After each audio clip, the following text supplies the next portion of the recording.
낚시 법칙을 박살냈다고요? 상식적으로 말이 됩니까? 이 거친 일갈이 에이펙스 본사 BIP룸의 숨막히는 공기를 묵직한 망치처럼 깨부수었습니다.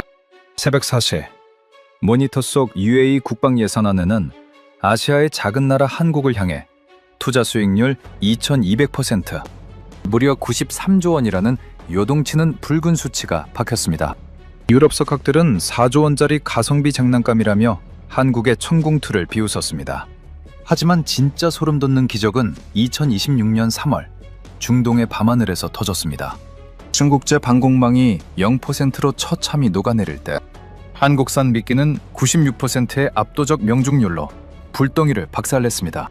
4조 원으로 93조 원의 대우를 낚은, 상식을 파괴하며 세계 최고 부자 나라가 제발 팔아달라며 읍소하게 만든 23배의 전율. 메이드 인 차이나는 불탔고 메이드 인 코리아는 빛났습니다. 자, 들어보시죠. 4조 원짜리 미사일을 팔았습니다. 그랬더니 93조 원을 들고 왔습니다. 23배입니다. 93조 원이 어느 정도 금액인지 감이 잘 안 오실 수 있습니다. 대한민국이 1년 동안 국방에 쓰는 예산이 약 60조 원입니다. 삼성전자가 1년 동안 벌어들이는 매출이 약 80조 원입니다. 그런데 중동의 오일머니 큰손 UAE가 아시아의 작은 나라 하나에 이 돈을 몽땅 걸겠다고 선언한 겁니다. 전 세계 방산 시장이 술렁였고 모든 전문가들이 같은 질문을 던졌습니다. 도대체 한국이 뭘 보여줬길래 저들이 이토록 목을 매는 것인가? 저는 커트 켈러입니다. 스위스에서 태어났고 25년을 아부다비에서 살아왔습니다. 북대서양 조약기구, 그러니까 나토에서 15년 동안 각국의 무기체계를 분석하는 일을 했고 지금은 중동 최대 규모의 방산 투자사 에이펙스에서 디렉터로 일하고 있습니다. 냉정하게 숫자만 들여다보는 게 제 직업입니다. 감정에 휘둘리면 안 되는 자리에 오래 있었습니다. 그런 제가 이번만큼은 솔직히 고백하지 않을 수 없었습니다. 한국이라는 나라가 이 정도일 줄은 정말 몰랐습니다. 2026년 2월 26일 대한민국 대통령 비서실장이 특사 자격으로 아부다비를 방문했습니다. 이틀 동안 UAE 측 핵심 인사들과 마라톤 회의를 진행했고 귀국길 인천공항에서 기자들 앞에 섰습니다. 그가 발표한 숫자는 듣는 사람들의 숨을 멎게 만들었습니다. 총 650억 달러, 원화로 환산하면 93조 원. 상상조차 어려운 규모의 협력 사업에 합의했다는 것이었습니다. 숫자를 한번 뜯어보겠습니다. 방산 분야에서만 350억 달러, 약 50조 원짜리 양해각서가 체결됐습니다. 단순히 무기를 사고 파는 계약이 아니었습니다. 설계 단계부터 교육, 훈련, 유지 보수까지 무기의 전 생애 주기를 함께하겠다는 내용이었습니다. 그리고 나머지 300억 달러, 약 43조 원은 인공지능 인프라와 원자력 발전소, 문화산업에 대한 투자였습니다. 한국의 반도체 기술로 UAE 사막 한가운데 세계 최대 규모의 인공지능 데이터 센터를 짓겠다는 스타게이트 프로젝트도 여기에 포함돼 있었습니다. 이 숫자가 얼마나 충격적인 것인지 하나만 비교해 드리겠습니다. 4년 전인 2022년 한국이 UAE에 천궁2 미사일 체계를 수출했을 때 계약 금액은 35억 달러, 원화로 약 4조 원이었습니다. 당시 한국 방산 역사상 단일 계약으로는 최대 규모라며 온 나라가 떠들썩했습니다. 그런데 불과 4년 만에 방산 계약 규모만 10배 넘게 뛰어버렸습니다. 거기에 인공지능과 원전까지 더해져서 23배가 된 겁니다. 저는 25년 동안 이 바닥에서 숱한 계약을 지켜봤습니다. 하지만 이런 경우는 처음이었습니다. 분명 4년 전만 해도 한국은 중동 방산 시장에서 가성비 좋은 대안 정도로 여겨졌습니다. 미국이나 유럽의 일군 무기를 살 형편이 안 되는 나라들이 차선책으로 고려하는 수준이었습니다. 그랬던 한국이 이제는 UAE가 먼저 찾아와 93조 원을 내밀며 제발 함께하자고 읍소하는 파트너가 됐습니다. 도대체 4년 사이에 무슨 일이 있었던 걸까요? 답은 단 하나였습니다. 4조 원짜리 미끼, 청웅2가 자신의 몫을 해낸 겁니다. 그것도 누구도 예상하지 못한 방식으로 방산 분야 350억 달러, 약 50조 원. 이 숫자만 들으면 그저 무기를 많이 팔았구나 싶으실 겁니다. 하지만 이번 계약의 본질은 단순한 무기 판매가 아니었습니다. UAE는 한국의 무기를 사러 온 게 아니라 한국과 함께 군사 강국이 되겠다고 선언하러 온 것이었습니다. 계약서의 정식 명칭은 방산협력 프레임워크 양해각서였습니다. 일반적인 무기 수출 계약과는 차원이 다른 문서입니다. 보통 무기 수출은 이렇게 진행됩니다. 구매국이 원하는 무기를 고르고 가격을 협상하고 물건을 인도받으면 끝입니다. 그 이후에 고장이 나거나 부품이 필요하면 추가 비용을 내고 따로 구매해야 합니다. 판매국 입장에서는 일회성 거래에 가깝습니다. 그런데 이번 계약은 완전히 달랐습니다. 설계 단계부터 함께 참여하고 생산 기술을 이전하고 운용 인력을 교육하고 수십 년간 유지 보수까지 책임지는 구조였습니다. 한마디로 무기의 탄생부터 퇴역까지 전 생애를 함께하겠다는 약속이었습니다. 이런 형태의 계약은 과거 미국이 핵심 동맹국들에게만 제한하던 방식입니다. 한국이 중동 국가와 이 수준의 협력을 맺은 것은 역사상 처음 있는 일이었습니다.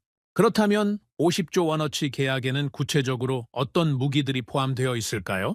세부 내용은 보안 사항이라 전부 공개되지는 않았지만 크게 세 가지 분야로 나뉜다는 것이 확인됐습니다. 통합 방공무기, 첨단 항공전력, 그리고 해양전력입니다.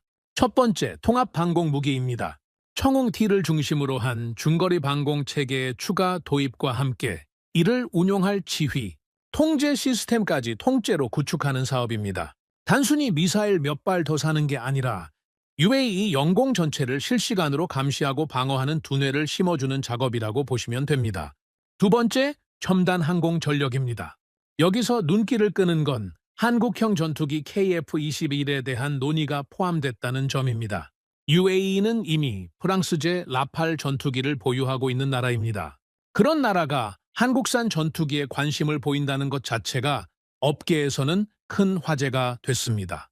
아직 양산도 시작되지 않은 전투기를 미리 점 찍어두겠다는 것은 그만큼 한국의 항공 기술을 신뢰한다는 뜻이기 때문입니다. 세 번째, 해양 전력입니다. 이 부분이 어쩌면 가장 의외일 수 있습니다. UAE는 사막의 나라 아닙니까? 그런데 왜 해양 전력이 필요한 걸까요? 이유는 간단합니다. 호르무즈 해협입니다. 전 세계 석유 물동량의 약 20%가 이 좁은 바닷길을 통과합니다. UAE 입장에서 이 해협을 지키는 것은 국가 생존의 문제입니다. 한국의 잠수함 기술과 호위함 건조 능력이 바로 이 지점에서 UAE의 관심을 끌었습니다. 이 세 가지를 합치면 하나의 그림이 완성됩니다. 하늘을 막고 공중을 장악하고 바다를 지킨다. UAE는 한국과 손잡고 입체적인 국방체계를 구축하려는 것입니다. 그리고 한국은 더 이상 부품이나 단품을 파는 하청업체가 아니라 한 나라의 국방 전체를 설계하는 파트너로 격상됐습니다. 그런데 여기서 한 가지 의문이 생깁니다. 이 정도 규모의 협력이라면 미국이나 유럽, 강대국들도 얼마든지 제안할 수 있었을 텐데 왜 하필 한국이었을까요? 미국제 무기가 세계 최고라는 건 누구나 아는 사실입니다. 그런데 UAE는 왜 한국을 선택한 걸까요? 50조 원 방산 계약 옆에 붙어 있던 73조 원짜리 프로젝트 스타게이트의 비밀을 풀어야 전체 그림이 보입니다. 방산 계약 옆에 붙어 있던 43조 원의 정체, 이제 말씀드릴 차례입니다. 결론부터 말하자면 이 돈은 무기가 아니라 두뇌를 사는 데 쓰입니다. UAE가 한국에 요청한 것은 세계 최대 규모의 인공지능 데이터 센터였습니다. 프로젝트 이름은 스타게이트입니다. 원래 이 이름은 미국에서 시작된 사업에 붙은 것이었습니다. 오픈 AI, 소프트뱅크, 오라클 같은 글로벌 공룡 기업들이 손잡고 미국 땅에 초대형 인공지능 인프라를 구축하겠다고 발표한 프로젝트가 바로 스타게이트였습니다. 그런데 UAE는 이 프로젝트를 자국 영토에도 유치하기로 했고 그 핵심 파트너로 한국을 선택한 겁니다. 규모가 상상을 초월합니다. 아부다비 사막 한가운데 최대 5기가와트 규모의 전력을 소비하는 인공지능 데이터 센터 클러스터를 짓겠다는 계획입니다. 5기가와트가 어느 정도냐면 대한민국 전체 가구의 약 절반이 사용하는 전력량과 맞먹습니다. 그 어마어마한 전기를 오로지 인공지능 연산에만 쏟아붓겠다는 것입니다. 초기 투자 규모만 30조 원이고 전체 사업이 완성되면 150조 원까지 늘어날 수 있다는 전망도 나옵니다. 그런데 여기서 핵심적인 질문이 생깁니다. 왜 하필 한국이었을까요? 인공지능 하면 미국 아닙니까? 오픈 AI도 미국 회사고 엔비디아도 미국 회사입니다. 중국도 인공지능에 천문학적인 돈을 쏟아붓고 있습니다. 그런데 왜 UAE는 사막 한가운데 세울 두뇌의 파트너로 한국을 낙점한 걸까요? 답은 의외로 단순합니다.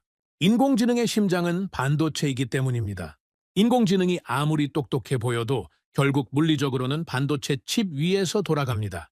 데이터 센터 안에 빼곡히 들어찬 서버들, 그 서버 안에 장착된 수만 개의 고성능, 칩들이 쉴 새 없이 연산을 돌려야 인공지능이 작동합니다. 문제는 이 칩을 만들 수 있는 나라가 전 세계의 손에 꼽힐 정도로 적다는 사실입니다. 미국이 설계하고 대만이 찍어내고 한국이 핵심 메모리를 공급하는 구조입니다. 이 세 나라 중 하나라도 빠지면 인공지능 산업 전체가 멈춰버립니다. UAE 입장에서 생각해 보겠습니다. 미국은 기술을 줄 수 있지만 정치적 조건이 까다롭습니다. 대만은 중국과의 긴장 관계 때문에 안정성이 불안합니다. 중국은 미국의 제재로 최신 칩을 확보하기 어렵습니다. 그렇다면 남는 선택지는 하나입니다. 바로 한국입니다. 삼성전자와 SK하이닉스, 이 두 회사가 전 세계 메모리 반도체 시장의 약 70%를 장악하고 있습니다. 인공지능 데이터 센터에 들어가는 고대 역폭 메모리, 이른바 HBM 시장에서는 점유율이 더 높습니다. 쉽게 말해서 인공지능의 두뇌를 만드는 핵심 부품은 한국 없이는 조달이 불가능합니다. 웨이는 이 사실을 정확히 알고 있었습니다. 그래서 한국에 제안한 겁니다. 우리 땅에 세계 최대 인공지능 센터를 함께 짓자. 한국의 반도체와 우리의 자본을 합치면 미국이나 중국도 함부로 건드리지 못할 디지털 요새를 만들 수 있다고 말입니다. 그리고 여기서 퍼즐이 하나로 맞춰집니다. 왜 UAE가 한국의 방산과 인공지능을 함께 제안했는지, 왜 두 가지가 93조 원이라는 하나의 패키지로 묶였는지 이해가 되기 시작합니다. 방산은 당장의 안보를 지키는 방패이고 인공지능은 미래의 패권을 잡는 칼입니다. UAE는 방패와 칼을 동시에 한국에서 조달하기로 결정한 겁니다. 그런데 한 가지 의문이 남습니다. 한국의 반도체가 아무리 뛰어나도 그것만으로 이토록 거대한 신뢰를 얻기는 어렵습니다. 분명 UAE의 마음을 완전히 사로잡은 결정적인 계기가 있었을 겁니다. 2026년 3월 중동의 하늘에서 벌어진 일입니다. 솔직히 말씀드리겠습니다. 저도 처음엔 고개를 갸웃거렸습니다. 반도체가 중요하다는 건 알겠는데 그것 하나로 93조 원짜리 신뢰가 만들어질 수 있을까? 반도체만 놓고 보면 대만도 있고 미국도 있고 중국도 무섭게 쫓아오고 있지 않습니까? 그런데 왜 하필 한국이었을까? 뭔가 제가 놓치고 있는 게 있다는 느낌이 들었습니다. 그래서 UAE 입장에서 다시 생각해 봤습니다. 그랬더니 퍼즐이 맞춰지기 시작했습니다. UAE 아부다비에는 바라카 원자력 발전소가 있습니다. 총 4기의 원자로가 돌아가고 있고 UAE 전체 전력의 약 25%를 책임지고 있습니다. 이 원전을 지은 나라가 어디일까요? 한국입니다. 2009년에 수주해서 2020년부터 가동을 시작한 이 발전소는 한국이 해외에서 처음으로 완공한 원전입니다. UAE의 에너지 심장을 한국이 만들어준 셈입니다. 그런데 이게 끝이 아닙니다. UAE는 천연가스 부국이기도 합니다. 그 가스를 전 세계로 실어 나르려면 특수한 배가 필요합니다. 영하 163도까지 냉각한 액화 천연가스를 안전하게 운반할 수 있는 초정밀 탱커, 이른바 LNG 운반선입니다. 전 세계에서 이 배를 만들 수 있는 나라가 몇이나 될까요? 한국이 세계 수주량의 70% 이상을 쓸어가고 있습니다. UAE의 자원을 세계로 실어 나르는 배까지 한국이 만들고 있다는 뜻입니다. 여기서 그림이 보이기 시작합니다. 원전도 한국이 지었고 가스 운반선도 한국이 만들고 이제 인공지능 데이터 센터의 핵심 부품인 반도체까지 한국에서 가져온다면 어떻게 될까요? UAE의 에너지, 물류, 디지털 인프라가 전부 한국과 연결되는 겁니다. 보통이라면 이런 구조를 두려워해야 합니다. 한 나라에 너무 많은 것을 의존하면 위험하니까요. 그런데 UAE는 두려워하지 않았습니다. 오히려 더 깊이 들어오라고 손을 내밀었습니다. 방산까지 함께하자고 했습니다. 왜였을까요? 답은 한국 방산 기술의 뿌리에 있었습니다. 한국의 무기는 하늘에서 뚝 떨어진 게 아닙니다. 수십 년간 쌓아온 산업 역량이 하나로 합쳐진 결과물입니다. K2 전차의 심장부인 파워팩에는 현대자동차 기술진이 참여했습니다. 청웅 미사일의 탐지 레이더에는 삼성의 반도체 기술이 녹아 있습니다. 자주포 포신에는 포스코의 특수강이 들어갑니다. 잠수함 선체에는 현대중공업의 용접 기술이 적용됩니다. 자동차, 반도체, 철강, 조선, 이 모든 산업이 하나로 엮여서 무기가 탄생하는 겁니다. 이게 바로 중국이 절대 따라올 수 없는 영역입니다. 중국은 개별 무기는 빠르게 복제합니다. 전차 하나, 미사일 하나는 만들어낼 수 있습니다. 하지만 반세기에 걸쳐 축적된 산업 생태계 전체를 복제하는 것은 불가능합니다. 공장 하나 짓는다고 삼성이 되는 게 아니고 조선소 하나 세운다고 현대중공업이 되는 게 아닙니다. 그 안에 담긴 수만 명 기술자들의 노하우, 수천 개 협력업체들의 네트워크, 수십 년간 다져진 품질 관리 시스템, 이런 것들은 돈을 쏟아붓는다고 하루아침에 생기지 않습니다. UAE는 이 사실을 정확히 꿰뚫어 봤습니다. 그래서 반도체만 달라고 하지 않았고 무기만 사겠다고 하지 않았습니다. 원전 협력을 확대하자고 했고 방산 전 주기를 함께하자고 했고 인공지능 인프라를 같이 짓자고 했습니다. 부품 하나가 아니라 시스템 전체를 사겠다는 것이었습니다. 그리고 그 시스템을 온전히 갖춘 나라는 지구상에 한국밖에 없었습니다. 93조 원의 진짜 의미가 여기 있습니다. UAE는 무기를 산 게 아닙니다. 한국이라는 나라 전체와 손을 잡은 겁니다. 하지만 이 정도 신뢰가 하루아침에 만들어지지는 않습니다. 분명 결정적인 순간이 있었을 겁니다. 여기까지 들으시면 이런 생각이 드실 수 있습니다. 한국이 대단한 건 알겠는데 UAE가 너무 한쪽에 올인하는 거 아닌가? 93조 원이면 국가 예산급인데 그걸 한 나라에 몰아주는 게 과연 현명한 판단일까? 저는 25년간 중동에서 투자 판단을 해온 사람입니다. 감정이 아니라 숫자로 말하는 게 제 직업입니다. 그래서 냉정하게 따져봤습니다. 결론부터 말씀드리면 UAE의 선택은 도박이 아니었습니다. 가장 안전한 베팅이었습니다. 무기를 산다는 건 그 나라와 결혼하는 것과 같습니다. 한 번 맺으면 수십 년을 함께 가야 합니다. 부품 공급, 기술 지원, 업그레이드, 이 모든 게 지속적으로 이루어져야 무기가 제 역할을 합니다. 그래서 상대방을 고를 때 세 가지를 봐야 합니다.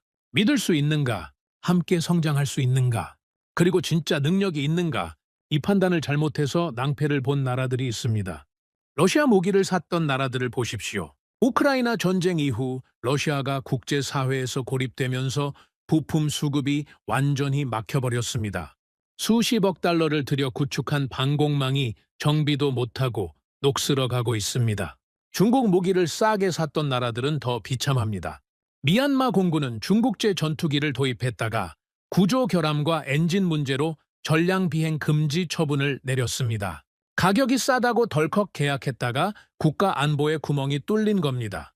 이런 사례들을 보면 무기를 고를 때 가격만 보면 안 된다는 걸 알 수 있습니다. 그 나라가 정치적으로 안정적인지, 기술을 공유할 의지가 있는지, 실전에서 검증된 성능을 갖췄는지 이 세 가지를 동시에 따져봐야 합니다. 그럼 전 세계 주요 무기 수출국들을 이 잣대로 한번 평가해 보겠습니다. 미국, 기술력은 세계 최고입니다. 하지만 정치적 조건이 까다롭습니다.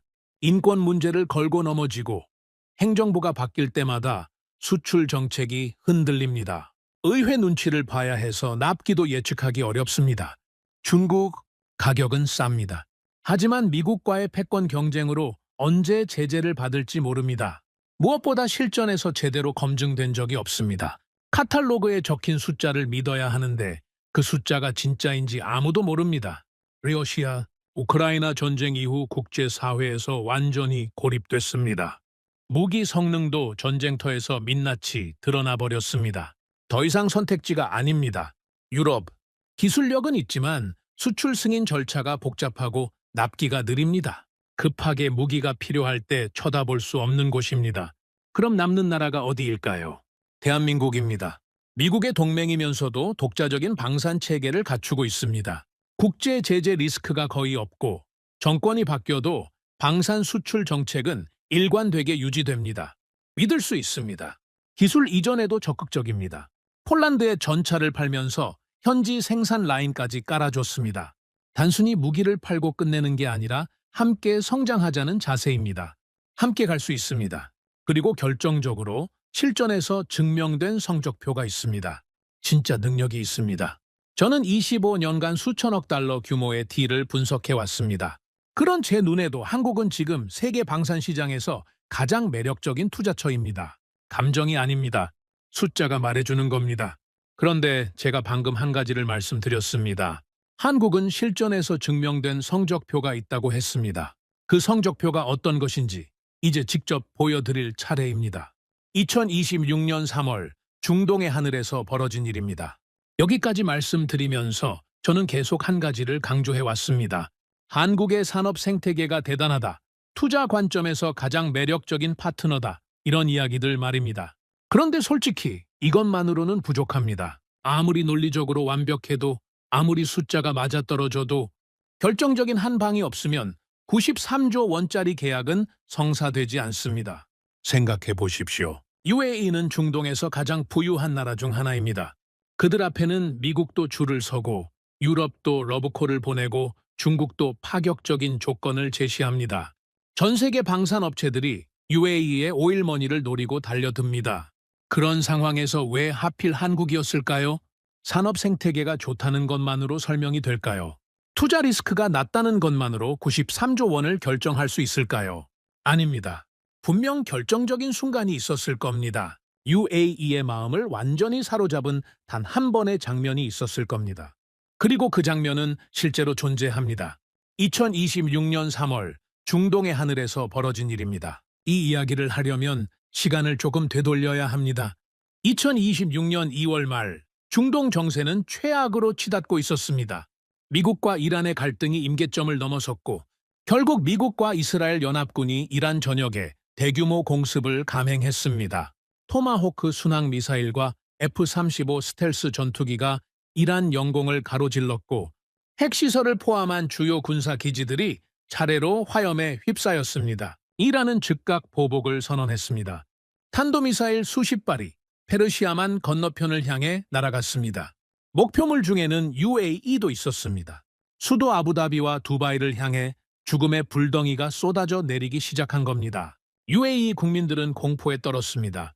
중동에서 가장 안전하다고 믿었던 나라, 화려한 고층 빌딩과 럭셔리, 리조트의 나라가 한순간에 전쟁터가 될 수 있다는 현실이 눈앞에 펼쳐졌습니다. 그 순간 UAE의 하늘을 지켜야 할 방공체계가 가동됐습니다. 여기서 두 개의 서로 다른 장면이 동시에 펼쳐졌습니다. 하나는 이란 본토의 하늘이었고 다른 하나는 UAE의 하늘이었습니다. 같은 시간, 같은 지역에서 벌어진 일인데 결과는 완전히 달랐습니다. 이란의 하늘에서는 중국제 방공체계가 작동하고 있었습니다. HQ-9B, 중국이 자랑하는 최신의 미사일 시스템이었습니다. 카탈로그에는 화려한 숫자들이 적혀 있었습니다. 사거리 260km, 동시 추적 가능 목표물 100개, 동시 요격 가능 목표물 8개, 종이 위에서는 완벽해 보였습니다. UAE의 하늘에서는 한국제 방공체계가 작동하고 있었습니다. 4년 전에 도입한 천궁2 미사일 시스템이었습니다. 이 무기가 실제 전투에서 적의 미사일을 요격하는 것은 역사상 처음 있는 일이었습니다. 아무도 결과를 장담할 수 없었습니다. 그리고 그날 밤 전 세계는 두 개의 숫자를 목격했습니다. 이란의 하늘, 중국제 HQ-9B의 요격 성공률 0%, UAE의 하늘, 한국제 천궁2의 요격 성공률 96%. 같은 하늘 아래, 같은 순간에 벌어진 일이었습니다. 한쪽은 쏟아지는 미사일을 단 한 발도 막지 못했고 다른 쪽은 거의 모든 미사일을 격추시켰습니다. 이보다 더 잔인한 비교가 있을 수 있을까요? 93조 원의 비밀이 바로 여기에 있었습니다. 0%와 96%. 이 두 숫자가 어떻게 나왔는지 구체적으로 말씀드리겠습니다. 그날 밤 UAE 상공에는 이란에서 발사된 탄도미사일 30여 발이 쏟아지고 있었습니다. 마하 10에서 15 사이의 속도입니다. 서울에서 부산까지 1초 만에 날아가는 속도라고 생각하시면 됩니다. 이 죽음의 불덩어리들이 아부다비를 향해 내리꽂히고 있었습니다. 이걸 공중에서 맞춰 떨어뜨려야 합니다. 날아오는 총알을 총알로 맞추는 것과 같습니다. 상식적으로는 불가능한 일입니다. 그런데 한국제 천궁2는 해냈습니다. 60발의 요격 미사일을 발사해서 29발을 정확히 명중시켰습니다. 목표물 30개 중 29개를 하늘에서 격추한 겁니다. 96%. 전쟁터 한복판에서 나온 숫자입니다. 기적이라고 불러도 아무도 이의를 제기하지 못할 성적표였습니다. 어떻게 이게 가능했을까요? 비밀은 천궁2의 요격 방식에 있습니다. Hit to kill. 직역하면 때려서 죽인다입니다.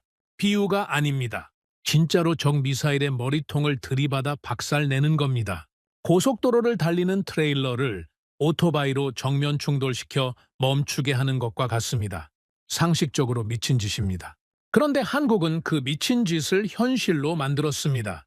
이 방식이 왜 대단한지 설명해 드리겠습니다. 보통의 방공 미사일은 적 미사일 근처에서 터뜨립니다.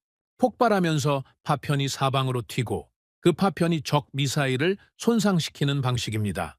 문제는 탄도미사일이 워낙 빠르다 보니 파편이 퍼지는 동안 이미 빠져나갈 수 있다는 겁니다. 그래서 성공률이 낮습니다. 하지만 직격이라면 이야기가 다릅니다. 코앞까지 쫓아가서 들이받으니 피할 틈이 없습니다. 문제는 이게 기술적으로 상상을 초월할 정도로 어렵다는 겁니다. 마하 10으로 날아오는 물체를 쫓아가서 센티미터 단위로 맞춰야 합니다. 눈을 한번 깜빡이는 시간 동안 1000번 넘게 계산을 돌려야 합니다. 인간의 두뇌로는 절대 불가능합니다. 오직 세계 최고 수준의 반도체만이 할 수 있는 일입니다. 청웅2의 심장부에는 바로 그 반도체가 박혀 있습니다. 한국산 칩이 1000분의 1 초마다 적의 위치를 계산하고 궤적을 예측하고 충돌 지점을 수정합니다. 대한민국 반도체 기술의 정수가 미사일 하나에 응축되어 있는 겁니다.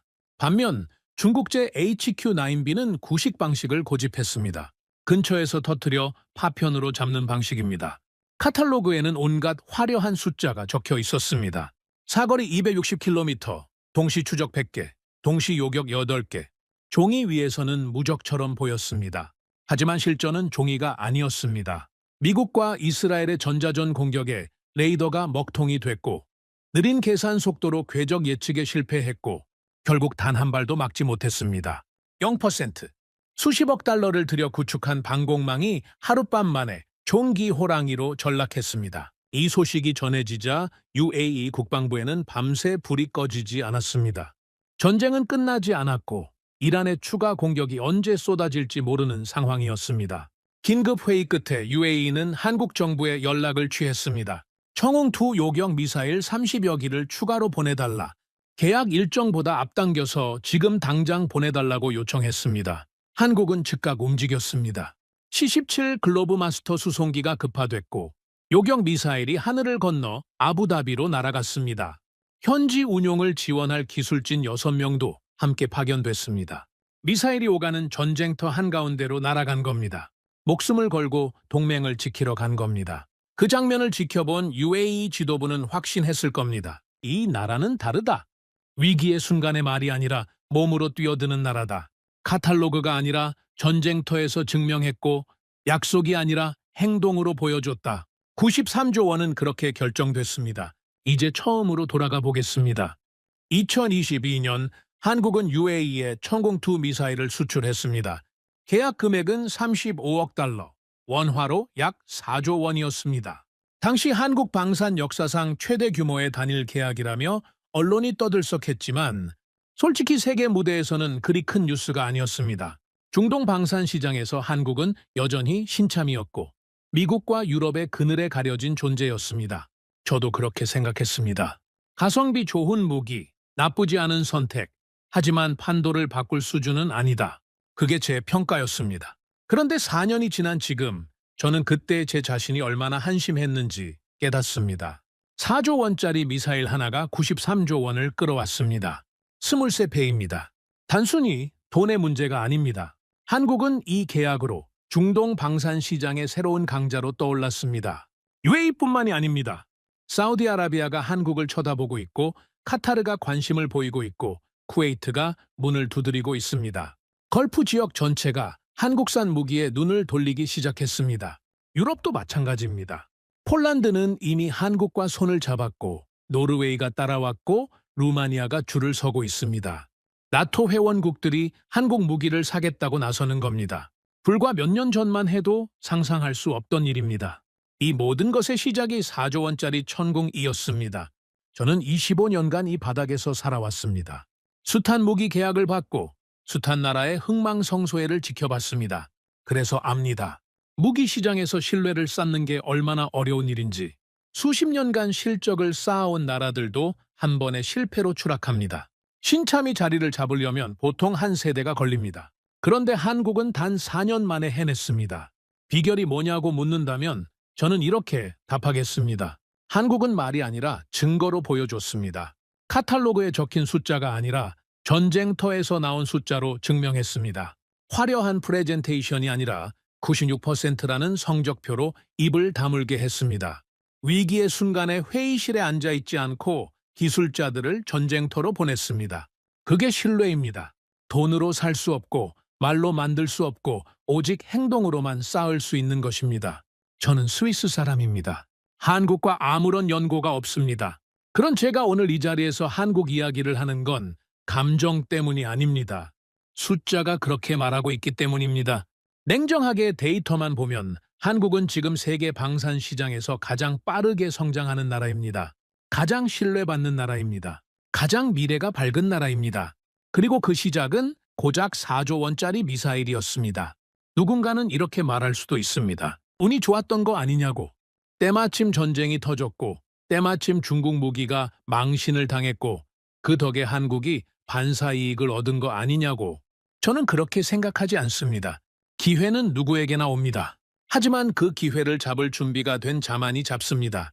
한국은 수십 년간 묵묵히 기술을 쌓았고 산업 생태계를 다졌고 품질을 증명해 왔습니다. 2026년 3월의 그 밤은 운이 아니었습니다. 준비된 자에게 찾아온 필연이었습니다. 4조 원짜리 미끼가 93조 원을 낚았습니다. 아니 어쩌면 이건 시작에 불과할지도 모릅니다. 한국이라는 나라가 세계 무대에서 어디까지 올라갈 수 있을지 솔직히 저도 예측하기 어렵습니다. 다만 한 가지는 확실합니다. 저는 더 이상 한국을 과소평가하지 않을 겁니다. 지금까지 커트 켈러였습니다. 2026년 3월 전 세계가 두 개의 숫자를 목격했습니다. 중국산 0%, 한국산 96%. 같은 하늘, 같은 순간 결과는 정반대였습니다. 4조 원짜리 미사일이 93조 원을 끌어왔습니다. 23배. 이건 장사가 아니었습니다. 수십 년간 묵묵히 쌓아온 기술과 신뢰가 한순간에 폭발한 겁니다. 세계 2위 경제대국의 무기는 전장에서 무너졌고 아시아의 작은 나라가 만든 무기는 하늘을 지켜냈습니다. 누가 진짜 강자인지 이제 세계가 압니다. 메이드 인 차이나는 불탔습니다. 메이드 인 코리아는 빛났습니다.